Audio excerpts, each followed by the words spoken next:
10টা দিন আর সময় দেব। 10 দিনের মধ্যে যদি তারা তাদের ডিসিশন ফাইসাল্লা না করে, বাম, কংগ্রেস, টিএমসি, বিজেপি সব কটাকে হাঁটাবো, আমরা নিজেরা ক্ষমতায় আসবো। রাজি আছেন? বলেছিল 10,000 শিক্ষা প্রতিষ্ঠান দেবো, 10,000 শিক্ষা প্রতিষ্ঠান তো দেয়নি। উপরন্তু 500-600 কম বেশি মাদ্রাসা আছে, তার মধ্যে বেশিরভাগ মাদ্রাসার প্রধান শিক্ষকের পদটা এখনো খালি পড়ে। লড়াই দেখছি, একে চরমাচ্ছে ওকে চরমাচ্ছে, দুই বাঁদরের লড়াই আমরা বসে বসে দেখছি। সব লড়াই খেলা দেখা বন্ধ করো, নাচ দেখা বন্ধ করো, ফাংশন বন্ধ করো। লোক হচ্ছে না বলে ফুটবল খেলা দিচ্ছে, লোক হচ্ছে না বলে অর্ধেক উলঙ্ক বিএলই হচ্ছে। প্ল্যান প্ল্যান প্ল্যান, এদের কাছে খাতা কলম চা হচ্ছে না, বলছে মদের লাইসেন্স লিজা। কেন? যত মাতাল বাড়বে বোতল দেবো, ভোট নেবো। ওরা চাইছে একটা মহাজোট হলে তাহলে বাম কংগ্রেস যদি আসে ভালো, যদি না আসে তাহলে হয়তো 44, 50, 60 নয়, কত দূর যাবে এখন বলতে পারছি না। যত মারবে তত সিট বাড়বে, কেন যত লড়ছে তত চতুর্দিকে খবর যাচ্ছে, তো যত খবর যাচ্ছে। আজকে আসানসোলে কাজ চলছে, কি বলে আজকে বীরভূমে কাজ চলছে, মুর্শিদাবাদে কাজ চলছে, মালদাতে চলছে, দিনাজপুর উত্তর দক্ষিণে চলছে, সমস্ত বাংলাতে কাজ শুরু হয়ে গেছে। আপনারা জানেন না? আমরা চাইছি একটা মহাজোট হলে তাহলে বাম কংগ্রেস যদি আসে ভালো, যদি না আসে তাহলে হয়তো 44, 50, 60 নয়, কত দূর যাবে এখন বলতে পারছি না। কথা বুঝে আসছে না? নাই? তাই আসুন, আমি চাই মহাজোট। দিদিমণিকে বলেছিলাম, তার তো সৎ ইচ্ছা দেখতে পাচ্ছি না। রইল বাম কংগ্রেস, তারাও তো মনে হচ্ছে না তাদেরও সৎ ইচ্ছা কোথায় পাবো। নিচুতলার কর্মীরা চাইছে, আমিও জানি, কিন্তু ওপরতলাতে কই সৎ ইচ্ছা দেখাচ্ছে না। 10টা দিন আর সময় দেবো, 10 দিনের মধ্যে যদি তারা তাদের ডিসিশন ফাইসাল্লা না করে, বাম, কংগ্রেস, টিএমসি, বিজেপি সব কটাকে হাঁটাবো, আমরা নিজেরা ক্ষমতায় আসবো। রাজি আছেন? চলো বলে রাজি আছেন? পারবেন না, পারবেন না, পারবেন না, পারবেন না। আরে আপনারাই তো 22 বছর কংগ্রেসকে জিতিয়েছেন, আপনারাই তো 34 বছর কংগ্রেসকে জিতিয়েছে, আপনারাই তো 10 বছর দিদিকে জিতালেন। আপনারা নিজেদের জন্য, নিজেদের মা বোনের ইজ্জত বাঁচাবার জন্য, নিজেদের অধিকারের জন্য, নিজেদের সংবিধানের অধিকার পাওয়ার জন্য, নিজেদের দলের হয়ে একটাবার খেলে জিততে পারবেন না, পারবেন না? কথা বলেন, পারবেন না, পারবেন না? নিরাশ হওয়া ইমানদারের কাজ নয়। আমি দেখেছি, সবার উপরে বিশ্বাস করেছি, সবাই স্বাধীনতার পর থেকে সব থেকে বেশি যদি কারো জীবন জেলে থাকে পার্টিতে করতে গিয়ে, সেটা মুসলিম, দলিত, আদিবাসীদের। সব থেকে বেশি যদি এই স্বাধীনতায় জীবন কারো চেয়ে থাকে, সেটাও মুসলিম, দলিত, আদিবাসীদের। সব থেকে বেশি যদি কেউ 74 বছর রাজনীতির নেতাদের হাতে বঞ্চিত হয়ে থাকে, সেটা আদিবাসী দলিত, মতুয়া, মুসলমান কি মুসলিমদের। সব থেকে বেশি যদি বঞ্চিত সর্বদিক দিয়ে, আরে স্বাধীনতার পর থেকে কংগ্রেস ডাকলো, আসো তোমাদের চাকরি দেবো, বাড়ি দেবো, শিক্ষা দেবো, উন্নতি দেবো, অধিকার দেবো। ওরে বাবা, আমরা তো ছুটলাম কংগ্রেসের পিছনে, 22 বছর ছুটে দেখলাম যেটা আমাদের পাওনা সেটা হয়তো কিছুটা দিয়েছে, সব কিন্তু দেয়নি। তারপরে ডাক দিল বামফ্রন্ট, চলে আসুন।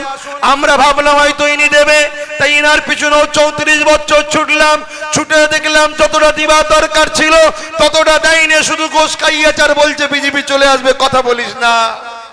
তারপরে চলে আসলো 34 বছর দিদিমণি। পরে আমরা ভাবলাম ঘুমটা টুমটা দিয়ে মাসাল্লাহ বারাকাল্লাহ যা বলছে, ভাবলাম এটাই হয়তো প্রকৃত দরদি হবে। আমাদের বাড়ি বাড়ি ঘুরতে লাগলো, মহলে চলে যেতে লাগলো, ঘন ঘন ফুরফুরায় যেতে লাগলো। আমরা ভাবলাম হয়তো এটাই আমাদের আপন হবে। তাই অধিকার নিবার জন্য ভিক্ষা নয়, তুষণ নয়, দেশ আমাকে যে অধিকার দিয়েছে সে অধিকার নিবার জন্য, শিক্ষা, স্বাস্থ্য, কর্ম, বাসস্থান নিবার জন্য দিদিমণির পিছনেও তো 10 বছর ছুটলাম। যেখানে আদিবাসী বেশি, আদিবাসীকে দাঁড় করাবো আমরা, হিন্দু মুসলিম দলিতরা তাকে ভোট দেবো। যেখানে দলিত বেশি, দলিত ভাইদেরকে দাঁড় করাবো আমরা, মুসলিম হিন্দু দলিতরা তাদেরকে ভোট দেবো। যেখানে হিন্দু ভাই বেশি সেখানে হিন্দু দাঁড় করাবো আমরা, মুসলিম দলিত আদিবাসী তাদেরকে ভোট দেবো। যেখানে মুসলমান বেশি, মুসলমান দাঁড় করাবো, বাকি সবাই মিলে তাকে ভোট দিয়ে জিতাবো। এই কথা বুঝছেন না, বোঝেন না? তাহলে আমি আশা রাখতে পারি, যদি বাম কংগ্রেস 10 দিনের মধ্যে না আসে, তাহলে আমরা আর বাম কংগ্রেস যারা করেছি সব ছেড়ে দিয়ে চলে আসবো। আশা রাখতে পারি, আশা রাখতে পারি। স্বাভাবিক, যদি সবাই সব দল ছেড়ে বিজেপিতে যেতে পারে, আমরা কেন নিজেদের দলে ফিরে আসতে পারবো না? তাই আদিবাসী ভাই, দলিত ভাই, মতুয়া ভাই, আমার গরিব হিন্দু ভাই আর মুসলিম ভাই, আসুন আমরা পিছিয়ে পড়া ৭৪ বছরের মানুষ ইন্ডিয়ান সেকুলার ফ্রন্টের পাশে দাঁড়িয়ে আমরা আমাদের হাতকে গণতান্ত্রিকভাবে শক্তিশালী করি। বলুন তো, আপনাদের কর্মসংস্থান পেয়েছেন? কথা বলুন, পেয়েছেন? আপনাদের শিক্ষার ব্যবস্থা পেয়েছেন? আজকে বলেছিল ১০,০০০ শিক্ষা প্রতিষ্ঠান দেব, ১০,০০০ শিক্ষা প্রতিষ্ঠান তো দেয়নি। উপরন্তু ৫০০-৬০০ কম বেশি মাদ্রাসা আছে, তার মধ্যে বেশিরভাগ মাদ্রাসার প্রধান শিক্ষকের পদটা এখনো খালি পড়ে আছে, সেখানে কাউকে সুযোগ করে দিচ্ছে না। তবে আমরা যদি একটাবার বিশ্বাস করতে পারেন, ওই জায়গার পদগুলোতে ভালো ভালো উপযুক্ত ছাত্র যারা পরীক্ষা দিয়েছে, শিক্ষকের মর্যাদায় তাদেরকে বসাবো, কথা দিয়ে যাচ্ছি। আজকে বলেছিল ফুরফুরায় রেল দেবো, দিয়েছে তো। বলেছিল ফুরফুরায় পর্যটন কেন্দ্র করব, হয়েছে তো। বলেছিল এমন করে জঙ্গলমহলকে হাসাবো। আমার সাথে আদিবাসী ভাইদের আসে, তাদের ওরও মিথ্যা কেসেতে মাওবাদী বলে জেলে দিচ্ছে। আজকে বলুন, এই সব দেখে নিয়ে চিন্তা ভাবনা করে বুঝে নিয়েছি যে আমাদের গোটা 50কে মুসলিম, দলিত, আদিবাসী থেকে, গরিবদের থেকে যেখানে আইন তৈরি হয় বিধানসভাতে পাঠানো দরকার আছে না নাই? আর আমরা কারোর উপরে ভরসা করতে পারছি না, তাই আমরা আমাদের নিজেদের একটা টিম তৈরি করেছি। যতদিন ইন্ডিয়ান দল ছিল না, ব্রাজিল, আর্জেন্টিনার হয়ে হাত তালি দিয়েছি। আজ যখন আমাদের নিজেদের দল হয়ে গেছে, আর কারোর হয়ে হাততালি দিবার দরকার আছে? কিন্তু মনে রাখবেন, আমি কোনো জায়গায় দাঁড়াবো না। অনেকে বলছে দাঁড়াবার ক্ষমতা নেই, হ্যান ত্যান, ওসব পাগলদের বিষয়ে কথা বলার সময় আমার নেই। কেন, আমার ভালোবাসার মানুষের সংখ্যা অনেক।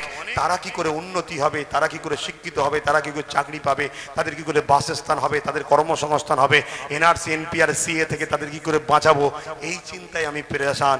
মাতালদের কথার জবাব দেওয়ার সময় আমার কাছে নাই। কথা বুঝে আসছে? এরা এখন রাজনীতি করছে, দেখুন, এ শুধু ওকে গাল দিচ্ছে, ওকে গাল দিচ্ছে। আরে কর্মসংস্থান কি হবে, দেশ কি করে বাঁচবে, সে বিষয়ে কথা বল না। আর আমাদের ঘরে ভুলিয়ে রেখেছে, আর আমরা বসে বসে ঠিক বাঁদর লড়াই দেখছি। একে চড়মাচ্ছে, ওকে চড়মাচ্ছে, দুই বাঁদরের লড়াই আমরা বসে বসে দেখছি।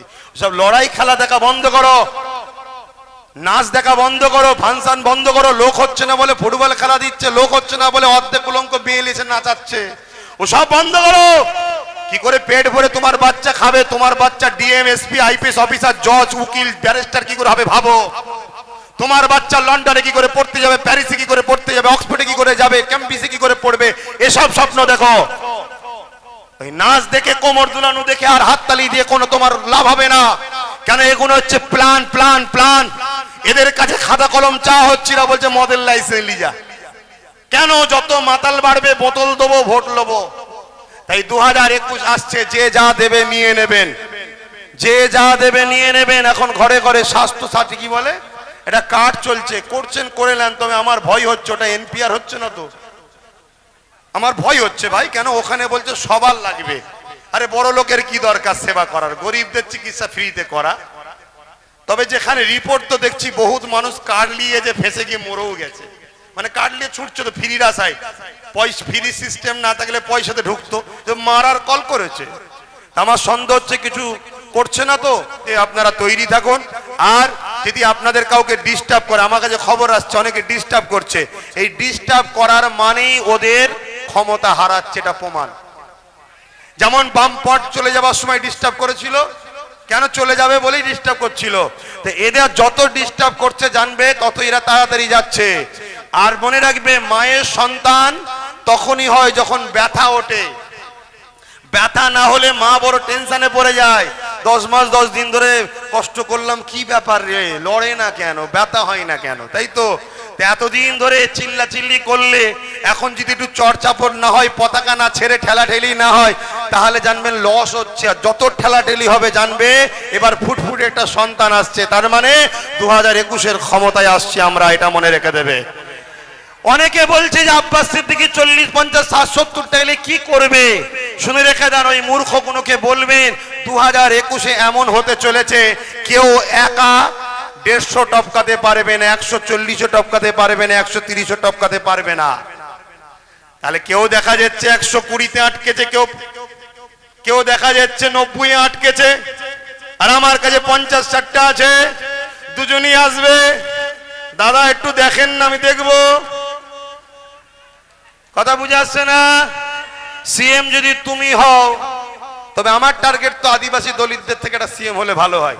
বাচ্চা এরা বহুত বছর ধরে হয় না, কি ওরা কখনই হয়নি, তোদের থেকে হলে ভালো হয়।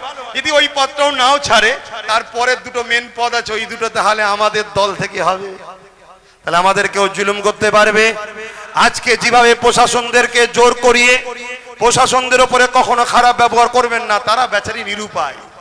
তবে প্রশাসন বন্ধুদের কাছে আমার একটা অনুরোধ, আপনাদের হাত তো অনেক লম্বা, এই চোরগুলোকে আপনারা ভয় করছেন কেন?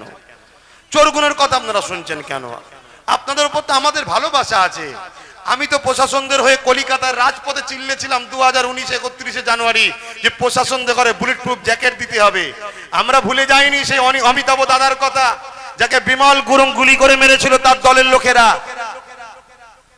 কিছু ময়া কাঁদা কেঁদে নিল, আর দিদিমণি সেই বিমল গুরুং এর সঙ্গে আবার হাত মিলাতে যাচ্ছে।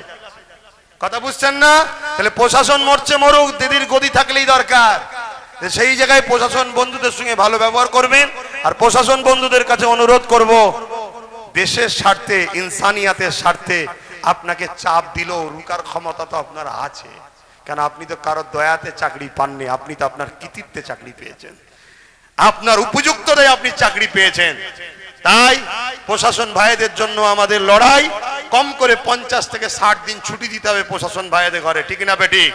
আমরা ক্ষমতায় আসলে ওই রকম আটকে গেলে আমরা এগুলো সব ওসুল করে নেবো।